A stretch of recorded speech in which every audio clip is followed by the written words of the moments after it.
Hi guys, today we'll talk about how can you disable this sign or know how you can do that on your CallApp. So you just follow these ways, then it's going to work with you.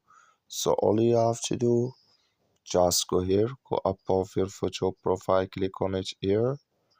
So then it's going to show for you a list like this. Then all you have to do now, you just go here above this sign, click on it. So then when you click on it, it's going to take you to this list. It's going to show for you like this here. Then you click here on notifications here, just click on it. You come to next tip here, it's going to show for you like this. Come here to show voice mail notifications here.